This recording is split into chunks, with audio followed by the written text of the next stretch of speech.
Arrancamos con la lección de Fundamentos de Estética de Belleza y Evolución. La forma en cómo percibimos y analizamos la información que viene de nuestros sentidos está influenciada por los medios en que nuestro cerebro procesa dicha información, y a su vez la arquitectura cerebral está condicionada por el proceso de evolución. Entonces, la manera en cómo nosotros recibimos la información del medio y además la analizamos, está influenciada por los medios que utiliza el cerebro para procesarla. Pero a su vez estos medios están influenciados por la forma en cómo nuestro cerebro se encuentra armado, o sea, la arquitectura cerebral. Además de esto, la arquitectura cerebral está condicionada por el proceso de evolución. Para entender la belleza entonces, o el fenómeno de percepción de la belleza, debemos conocer la forma en cómo nuestro cerebro opera e interpreta la información. Percibir entonces se convierte en una de las palabras clave.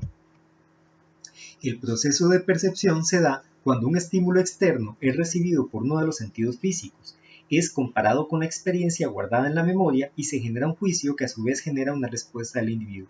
Entonces nosotros vivimos en un mundo que está lleno de estímulos. Podemos recibir estímulos que son visuales, que son táctiles, que son olfativos, que son degustativos, y estos estímulos se convierten entonces en señales eléctricas que llegan a nuestro cerebro. En nuestro cerebro entonces esos estímulos son comparados con aquellos que están guardados dentro de nuestra memoria a través del proceso de experiencia.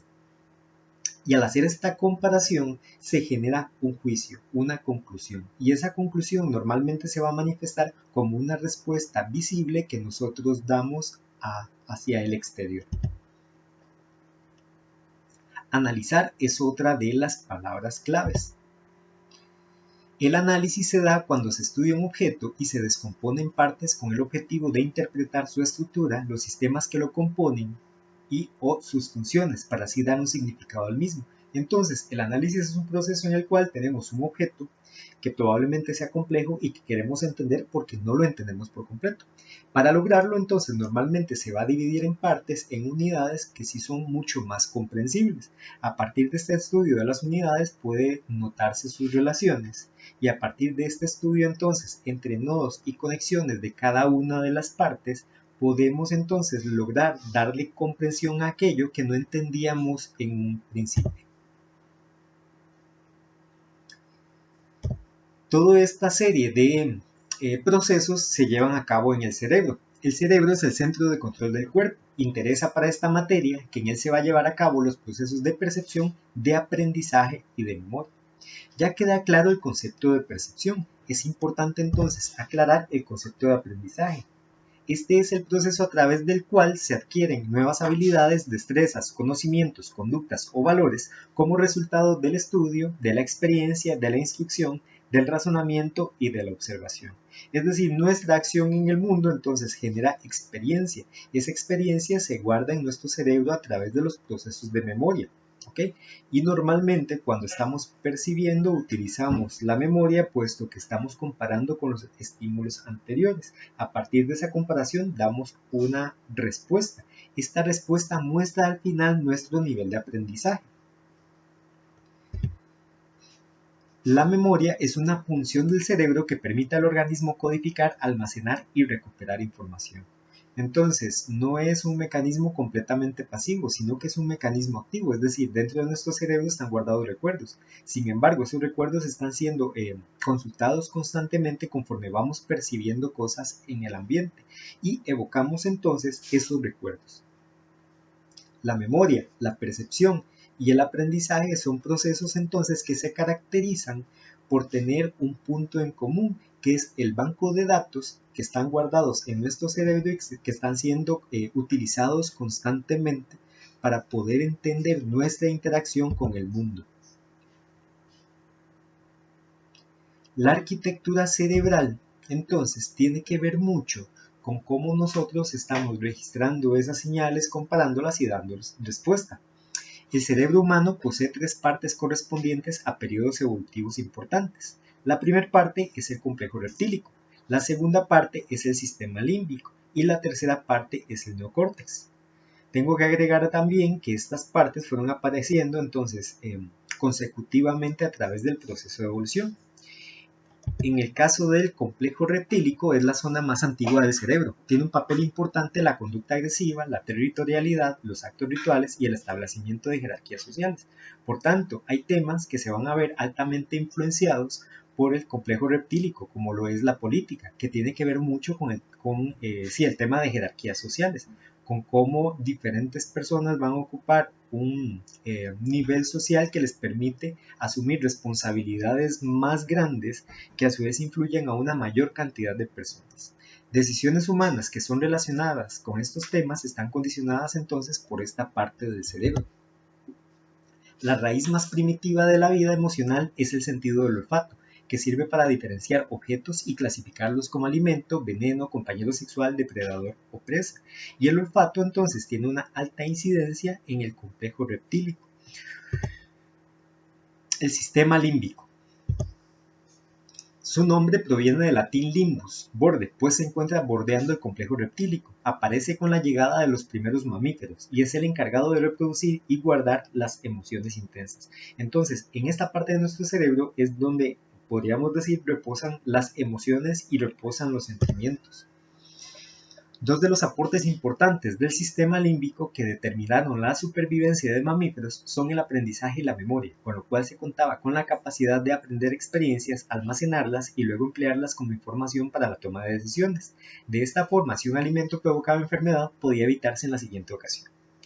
Ahora, es importante mencionar que como en el sistema límbico entonces se gestan emociones, cuando un alimento provoca enfermedad hay un malestar, ¿ok? Ese malestar es lo que nosotros queremos evitar, esa sensación de malestar. Más allá de la enfermedad, es más importante la sensación de malestar. Debido a esto entonces, se evita que en el futuro la persona, el ser humano, vuelva a consumir ese mismo alimento que le produce enfermedad, puesto que guarda el recuerdo de ese malestar que es lo que hace evitar al alimento. La amígdala es uno de los componentes del sistema límbico. Tiene la forma de una almendra y es el centro que gobierna las emociones. Es en la ilustración ese pequeño, digámosle, óvalo moradito. ¿Ok? Él tiene el poder entonces de disparar emociones, por así decirlo. Es gracias a la amígdala entonces que nosotros tenemos esta riqueza emocional que nos distingue del resto de animales dentro del planeta. Cuando se vive una experiencia en la que hay una emoción extrema, como un accidente grave, como el primer amor, o como ganar un concurso o la lotería, la amígdala registra el contenido emocional del recuerdo y lo reproduce cuando algo en el ambiente dispara ese recuerdo. Esta ilustración entonces de la cucaracha tiene como intención mostrar o vamos a ver evocar en nuestro recuerdo nuestras experiencias anteriores con este insecto que normalmente no son agradables y la sola presencia de una ilustración hace que uno al menos arrugue la cara. Esto que está sucediendo en este momento es remarcable porque no hay una cucaracha al frente, lo que hay es una fotografía que es una sustitución del animal, pero la fotografía tiene el poder de detonar todas, vamos a ver, las emociones que tenemos en conjunto y que hemos registrado a través del tiempo cada vez que nos hemos enfrentado a este insecto. El valor que tiene esa capacidad es muy alto, puesto que asegura que el hombre tenga recuerdos vívidos de aquellas cosas que causan placer y que por tanto tienen un alto valor de supervivencia y hay que continuarlas reproduciendo, y aquellas que generen miedo y por tanto resulten amenazantes y también tienen valor de supervivencia porque eso hace que nosotros las evitemos. En este caso, en el ejemplo, tenemos una ilustración de un corazón en la carretera que fue una campaña que utilizó hace años el Ministerio de Obras Públicas y Transportes para concientizar a los conductores y fueron colocados en puntos donde habían sucedido accidentes de tránsito fatales. Esto hacía entonces que cuando yo como conductor notara ese corazón en la calle automáticamente disminuyera la velocidad porque entraba en conciencia. Entonces, el dibujo tenía el poder de modificar la conducta, porque a su vez ese dibujo tenía el poder de detonar una emocionalidad en mí. Y esa emocionalidad se da gracias al sistema límbico. El neocórtex. El neocórtex es la región más reciente del cerebro y la que ocupa mayor espacio. En esta zona se encuentra la mayor parte de las funciones cognitivas que definen al hombre como tal. Es justamente esta parte la que nos permite ser racionales. Es, por así decirlo, entonces la adquisición más reciente que tenemos y es la que definitivamente nos separa del resto de los animales porque nos da una gran capacidad de simbolizar.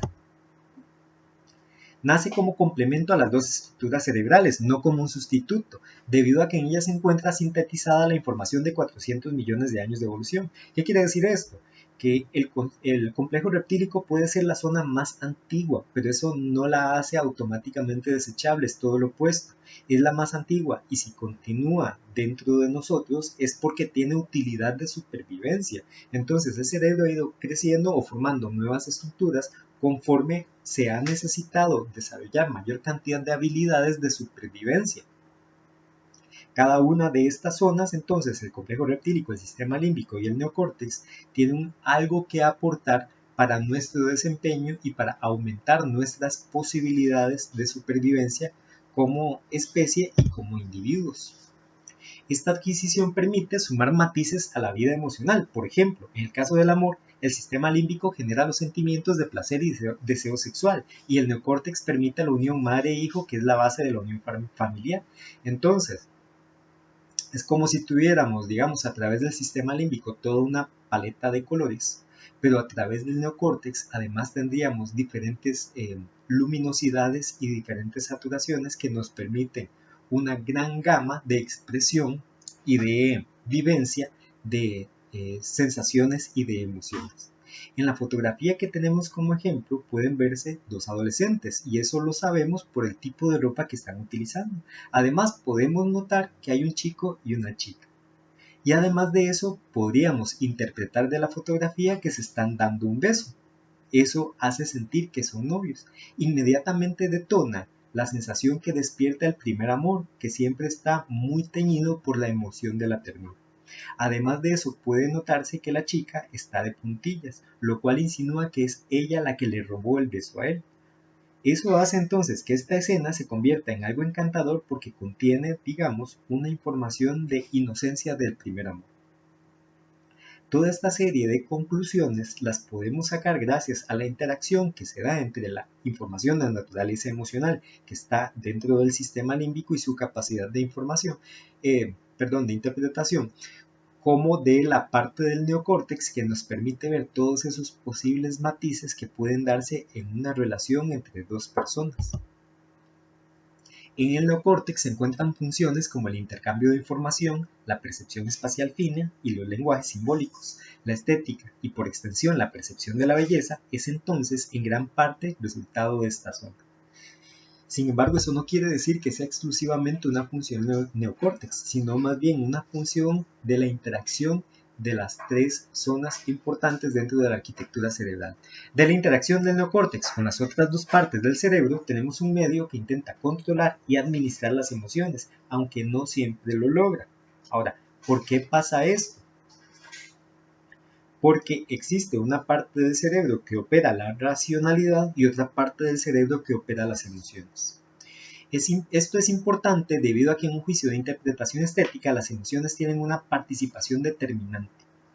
Podríamos afirmar de hecho de que las emociones tienen un mayor papel y una mayor fuerza en la determinación de nuestras decisiones, más allá de la racionalidad, a pesar de que no estemos en capacidad de admitirlo. Las emociones entonces resultan algo muy importante dentro de la percepción de la belleza. ¿Por qué es así? Bueno, en cada instante se experimenta algún tipo de emoción o de sentimiento que es el resultado de lo que nos ocurre y de los estímulos que estamos percibiendo. A su vez, es el resultado entonces de nuestra interpretación ante los estímulos externos. Sin embargo, es difícil expresar claramente qué emoción estamos experimentando en cada momento, puesto que la emoción tiene que ver con una experiencia de carácter interior que es difícil de codificar a través del sistema que utilizamos para la comunicación oral. La comunicación oral resulta muy poco eficiente para poder transmitir a otra persona qué es lo que estamos sintiendo con exactitud. Hay que distinguir entonces lo que es una emoción y lo que es una sensación. Las emociones son fenómenos psicofisiológicos que representan modos de adaptación a estímulos ambientales o de uno mismo. Es decir, es lo que sucede dentro de nuestro cuerpo desde el punto de vista psicológico y desde el punto de vista biológico. Si tenemos entonces una experiencia que causa shock, el cuerpo va a generar una serie de sustancias que generan un estado que podría ser, por ejemplo, de alerta y podría detonar en la emoción del temor o del miedo, ¿ok? O en eso que se siente cuando explota el miedo, ¿ok? Eso que estamos sintiendo dentro de nuestro cuerpo antes de ponerle un nombre es la emoción. Un sentimiento es el resultado de una emoción a través del cual el consciente tiene acceso al estado anímico propio. Es decir, una vez que sucede eso que se detona por dentro que yo estoy sintiendo y yo concluyo, esto es miedo, ahí ya se convierte en un sentimiento. Cuando la emoción la bautizamos, le ponemos nombre y ya la podemos reconocer ante nosotros mismos, se convierte entonces en un sentimiento. Las emociones son experiencias complejas, pero con el vocabulario usual puede hacerse que personas de un mismo entorno cultural puedan compartirlas. Entonces, aquí tenemos, por ejemplo, una serie de refranes que son utilizados de manera coloquial en nuestro contexto costarricense. Por ejemplo, que taco, o estoy de goma, o para muestra un botón, o como uña y carne. Cualquiera de ellos entonces, dentro del contexto apropiado, pues va a producir la emocionalidad apropiada. ¿Esto qué quiere decir? Que si estamos en un contexto con amigos, por ejemplo, sobre la mesa de un bar, este tipo de expresiones van a ser lo más usual y se van a utilizar muy cómodamente. Van a producir entonces emociones de confort. Pero si este tipo de, ¿cómo se llama?, de expresiones son utilizadas en un ambiente de seriedad absoluta, por ejemplo, una reunión de negocios de alto nivel o un congreso de carácter de investigación académica o un artículo científico, es poco probable que produzca emociones de confort o sensaciones de confort, puesto que no son las apropiadas dentro de estos contextos. Por tanto, el compartirlas implica también la participación de un contexto de uso. Su importancia radica en que cualquier percepción del mundo que tengamos es primero una emoción y de último un pensamiento racional. Entonces, esto es importante entenderlo. Cualquier información que venga del contexto de fuera de nosotros, que es recibida por nuestros sentidos y se convierte en una percepción, primero es una emoción y de último un pensamiento racional. Hay un lugar en el cerebro donde la información de los órganos sensoriales se va a dividir y vamos a ver, el cableado, por así decirlo, que llega a la amígdala es mucho más corto que el cableado que llega al neocórtex. Esto hace entonces que cualquier percepción que tengamos del mundo sea primero una emoción, puesto que llega a la amígdala primero, y de último un pensamiento racional. Por tanto, nuestras decisiones se ven mucho más teñidas del sistema límbico que del neocórtex. Y por tanto existe un mayor potencial de que sea la emocionalidad la que está tomando principalmente la batuta en la toma de la decisión, a pesar de que nosotros creamos de que estamos tomando todo el tiempo decisiones de base racional. Aquí en la ilustración tenemos entonces un poco la explicación de este fenómeno. Si tenemos algo como una serpiente, entonces la ruta que llega a la amígdala es mucho más cortita que la ruta que llega al tálamo, y del tálamo a la corteza visual. Esto logra entonces que la información emocional se detone primero.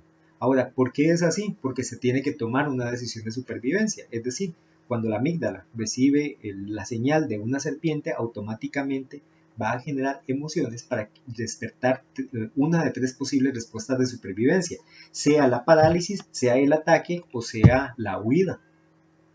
¿Okay? ¿Por qué motivo? Porque estamos frente a un peligro. Si nos ponemos a racionalizar la situación, se toma demasiado tiempo y para ese momento se corre el riesgo entonces de que la serpiente efectivamente nos pique. Entonces, el tema de que las emociones de que la amígdala reciba primero las señales, se resume en una posible respuesta de supervivencia, más que en cualquier otra, digamos, posible interpretación que podamos darle. La interacción entre las diferentes partes del cerebro permite la gran capacidad de interpretación de los seres humanos. Eso hace que se den entonces 4 condiciones. Primero, el cerebro graba multidimensionalmente. ¿Qué quiere decir esto? Que el cerebro va a grabar diferentes pistas, pero todas unidas. Entonces va a grabar información de carácter emocional, lo que estamos viendo por dentro, va a grabar la pista visual, va a grabar la pista auditiva, va a grabar la pista táctil y así sucesivamente. Después, los sentimientos asociados a experiencias pasadas se graban también, unidos inseparablemente a estas experiencias. Entonces, toda la información que grabó el cerebro se graba en conjunto con nuestras experiencias internas, lo cual quiere decir con nuestras emociones. Las personas pueden existir en dos estados al mismo tiempo, dentro de la experiencia y fuera de ella observándola. Esto es fácil de entender cuando pensamos en una experiencia, digamos, tensa, como presentarse a una entrevista de trabajo, que normalmente está diseñada para que la otra persona, que es el entrevistador, pues ocupe una jerarquía mayor y la persona que está siendo entrevistada entonces una posición que podríamos llamar de mayor sumisión. Cuando uno está en la entrevista de trabajo, además normalmente está nervioso, porque si está solicitando trabajo es porque lo necesita. Mientras tanto, la persona que está entrevistando está en una posición de seguridad porque él sí tiene el trabajo o ella sí tiene el trabajo. Supongamos que entonces, mientras me están entrevistando, yo meto las patas en una respuesta y automáticamente me doy cuenta, pero yo no puedo parar, callarme para encontrar una respuesta. Yo necesito continuar dando la respuesta para tener una comunicación fluida. Mientras tanto, yo estoy dando respuesta a lo que me preguntaron, estoy buscando dentro de mi mente la posibilidad de decir alguna otra cosa que me sirva para remediar la situación. Entonces, estoy operando funcionalmente, dando una respuesta, pero al mismo tiempo, como si fuera un observador de toda la escena, estoy buscando un posible medio para solucionar ese error que cometí en la entrevista. Esto es entonces estar dentro de la experiencia contestando y fuera de la experiencia buscando una solución al problema que detecte. Esas experiencias pasadas y los sentimientos asociados a ellas pueden reproducirse hoy tan vívidamente como cuando ocurrieron, a condición de que exista un detonante, un algo que haga que esa pista se reproduzca, y cuando se reproduce, a pesar de que es algo que vivía en el pasado y el peligro que hubo en aquel momento del tiempo aquí no exista, sí se puede reproducir otra vez los sentimientos, las emociones, las sensaciones con la misma intensidad del pasado. Y siguen siendo reales, puesto que las estoy evocando a pesar de que el peligro del pasado ya no exista en este momento. El proceso de evolución entonces resulta en un factor determinante para el surgimiento de la arquitectura cerebral y los condicionamientos entonces que esta arquitectura genera en el cómo nosotros recibimos las señales, las procesamos y les damos un significado. Aquí tenemos la presencia de un video. Se va a publicar por aparte como parte de los materiales del curso para que puedan verlo con mayor detenimiento.